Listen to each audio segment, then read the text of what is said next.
I need advice from fellow Redditors about my complicated situation. I'm Marcus, 37M, and this story begins in early 2022, but I need to provide some background first. I met Rachel, 35F, during college in 2011. We were both business majors, and she sat next to me in economics class. After graduation, we dated for 2 years before getting married in 2013. My father owned a small electronics repair shop that he started in the 1980s. He taught me everything about electronics since I was young, and I worked there throughout high school and college. When he passed away in 2015 from a heart attack, I inherited the business. It wasn't making huge profits, but it provided a comfortable living for our family. Rachel worked at a local daycare center called Sunshine Kids. She started as an assistant teacher in 2016 and seemed to love working with children. Our daughter Lily, 8F, was born in 2014, and we enrolled her in the same daycare where Rachel worked when she turned 2. Everything seemed perfect until January 2022. I started experiencing severe back pain and unexplained weight loss in late 2021. I ignored it initially, thinking it was stress from work. Rachel kept urging me to see a doctor, but I was too busy with the holiday rush at the shop. Finally, in January 2022, the pain became unbearable, and I went to the hospital. After numerous tests and a biopsy, I was diagnosed with stage 4 pancreatic cancer. The doctors gave me 6 months to live. The diagnosis hit us hard financially. My health insurance covered some expenses, but the copays and experimental treatments quickly drained our savings. I had to reduce my hours at the shop, and eventually stopped working altogether as the chemotherapy took its toll. We had to hire someone to manage the shop, which further reduced our income. Rachel's behavior changed drastically after my diagnosis. She stopped sleeping in our bedroom, claiming my night sweats from chemo bothered her. She began spending more time at work and with her friends. When I asked her to accompany me to chemotherapy sessions, she always had excuses about work commitments or Lily's activities. My older sister Maria, 42F, lived in another state and worked as a marketing executive. When she learned about Rachel's behavior, she immediately took a leave of absence and moved in with us. Maria had always been protective of me since we lost our mother to breast cancer when I was 12. She used her savings to help with my medical bills and took care of me during the worst days of chemo. 3 months into my treatment, Rachel handed me divorce papers. I was throwing up in the bathroom after a particularly rough chemo session when she slid them under the door. She said she couldn't watch another person die of cancer after losing her own father to lung cancer years ago. She also mentioned needing to secure Lily's future since I would be gone soon. The papers included her petition for full custody due to my medical condition. I was too weak to fight and sign the papers. Maria was furious and called Rachel every name in the book, but I asked her to let it go. I didn't want my last months to be filled with legal battles. The divorce was finalized quickly since I didn't contest anything. A month later, Maria's friend Kelly, 39F, who also worked at Sunshine Kids, revealed that Rachel had been dating William, 45M, the daycare owner. Kelly witnessed them getting close during lunch breaks and staff meetings over the past few months. Within weeks of our divorce, Rachel and Lily moved into William's house in the expensive part of town. Then something unexpected happened. My oncologist, Dr. Chen, selected me for an experimental drug trial. The treatment was brutal, but by December 2022, my cancer was in remission. The medical team called it a miracle, as this type of pancreatic cancer usually has a very low survival rate. During my recovery, I received news that my Uncle Thomas, 68M, had passed away in Australia. Uncle Thomas moved to Australia in his 20s and built a successful chain of electronic stores. He never married or had children, and we kept in touch through video calls every month. He left his entire estate to me, including his business empire worth millions. I tried maintaining a relationship with Lily throughout this period, but Rachel made it increasingly difficult. She would cancel planned visits claiming Lily had homework or was sick. When I did manage to pick up Lily from their house, William would stand in the doorway with his arms crossed, rushing us along. Last week, Rachel appeared at my office unannounced. She looked nothing like the polished, confident woman who left me. Her hair was unstyled, she had dark circles under her eyes, and she had lost weight. She broke down crying, saying she regretted leaving me and wanted another chance for Lily's sake. I don't know how to handle this situation. My heart says to maintain distance, but I'm worried about how this affects Lily. Any advice would be appreciated. Update 1. Thank you everyone for your supportive comments and messages. The past month has been intense, and I have a lot to share. After reading your advice, I decided to fight for more time with Lily instead of considering Rachel's reconciliation attempt. I contacted several lawyers and hired Michelle, a family law specialist with experience in similar cases. During our first meeting, she pointed out that my improved health condition and financial stability made me an excellent candidate for joint custody. We filed the paperwork immediately. During the discovery phase, we uncovered several surprising details. Kelly, who still worked at Sunshine Kids, provided a detailed affidavit about Rachel and William's relationship. She had saved texts from Rachel dating back to October 2021, where Rachel complained about me working too much at the repair shop and praised William's ambitious business plans. This was 3 months before my cancer diagnosis. We also discovered that William had fired Rachel 6 months ago after a heated argument. Rachel had been pretending to go to work each morning but was actually job hunting. She hadn't told her parents or friends about losing her job. Several former employees came forward revealing that William had a pattern of dating his employees and then firing them when things went sour. The custody investigation revealed more troubling information. Lily's teacher noticed behavioral changes over the past year.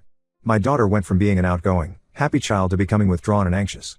The teacher documented incidents where Lily came to school without lunch because William said they needed to cut expenses. Kelly also shared security camera footage from the daycare showing William aggressively yelling at staff members, including Rachel. When the court-appointed guardian ad litem interviewed Lily, she revealed that William often screamed at her for small things like leaving toys on the floor or making too much noise during his important business calls. Rachel fought the custody modification initially, claiming I was trying to punish her. However, her position weakened when William refused to appear for his scheduled court interview. My lawyer discovered he had multiple complaints from parents about mismanagement of daycare funds. The judge granted me joint custody, with Lily staying at my house every alternate week. Maria helped me set up a beautiful bedroom for Lily, decorated with her favorite anime characters. We converted the home office into a playroom where she could do her homework and play video games. Rachel didn't handle the custody decision well. She started showing up at my house at random hours, sometimes at midnight, begging to talk. During one visit, she admitted that William had pressured her to leave me after my diagnosis, promising her a better life. She claimed she was scared of ending up a young widow with a child and no financial security. I recorded all these conversations following my lawyer's advice. After the 5th unannounced visit, Michelle sent Rachel a formal warning letter. Rachel's response was to start calling my sister at her workplace, trying to convince Maria to speak on her behalf. The situation remains tense, but Lily seems happier with the new arrangement. She's slowly opening up about her time at William's house, and some of her revelations are concerning. I've scheduled a meeting with my lawyer to discuss our next steps. Update 2. The situation has taken several dramatic turns in the past 2 weeks. I received a frantic call from Rachel's mother Barbara, 58F, late one night. William had kicked Rachel out after discovering text messages she sent me about wanting to reconcile. She's now living in her old bedroom at her parents' house. Some context about Rachel's parents, Barbara and Richard, 60M, never approved of our marriage. They wanted Rachel to marry into money and often compared me to her wealthy cousins' husbands. When I started the electronics repair shop after my father's death, Richard called it a dead-end job at our Christmas dinner. After my cancer diagnosis, they supported Rachel's decision to leave me, saying she needed someone more financially stable for Lily's future. Now they're singing a different tune. Barbara called me multiple times, explaining how Rachel was young and confused when she left me. Richard even stopped by my shop, awkwardly attempting to discuss water under the bridge and asking about potential job openings in my expanding business. During Lily's recent stays with me, she revealed more about life with Rachel and William. Apparently, William had a gambling problem and often spent entire weekends at a casino 2 hours away. He would return angry and take it out on Rachel, throwing things and screaming about money. Lily said she would hide in her room with headphones on during these episodes. William's financial problems were worse than anyone knew. He had mortgaged the daycare building to cover gambling debts. When parents started withdrawing their kids due to staff turnover and neglect, he pressured Rachel to approach me for investment money. This explained her sudden appearance at my office and talk about reconciliation. I've been attending a cancer survivors support group to help process everything that happened. That's where I met Rebecca, 36F, a breast cancer survivor who runs a non-profit helping cancer patients with daily tasks like grocery shopping and house cleaning. We connected over our shared experiences and started having coffee after group meetings. Rebecca lost her husband during her cancer treatment, but for different reasons. He was a firefighter who died in the line of duty. She understands the complexity of relationships affected by serious illness. We've been seeing each other for about a month now, taking things very slowly. Rachel found out about Rebecca through Lily, who mentioned how Rebecca helped her bake cookies for a school event. Rachel showed up at my office again, this time angry rather than apologetic. She said I had no right to bring random women around our daughter. When I asked her about William's presence in Lily's life, she threw a potted plant at my desk and had to be escorted out by security. The incident was captured on office security cameras. My lawyer is now preparing restraining order paperwork. We're also documenting everything for a potential modification of the custody arrangement. Update 3. It's been a challenging month since my last update. The restraining order against Rachel was granted after she attempted to break into my house at 2 a.m. She was intoxicated and crying about how everything was falling apart. My security cameras caught her trying to climb through Lily's bedroom window. Thankfully, Lily was staying at my sister's house that night because Maria wanted to take her shopping the next morning. The police arrived quickly and found empty wine bottles in Rachel's car. They also discovered printed copies of my business financial records and bank statements in her trunk. After questioning, Rachel admitted that William had asked her to gather information about my assets for a potential lawsuit. He planned to claim that my inheritance technically belonged to Lily since it came from her great-uncle. This incident prompted a thorough investigation into William's activities. His daycare's financial records showed years of mismanagement and potential fraud. Several parents had paid for annual memberships just weeks before he announced the daycare's closure. The police are now investigating whether he knew the business was failing when he accepted these payments. When the daycare shut down, many disturbing stories emerged. Former employees came forward with allegations of bounced paychecks and unsafe conditions for children. One teacher revealed that William often used the daycare's funds to cover his gambling losses, leaving them without basic supplies like diapers and snacks. Rachel's parents finally showed their true colors again. After the break-in incident, they blamed me for flaunting my new relationship and driving Rachel to desperation.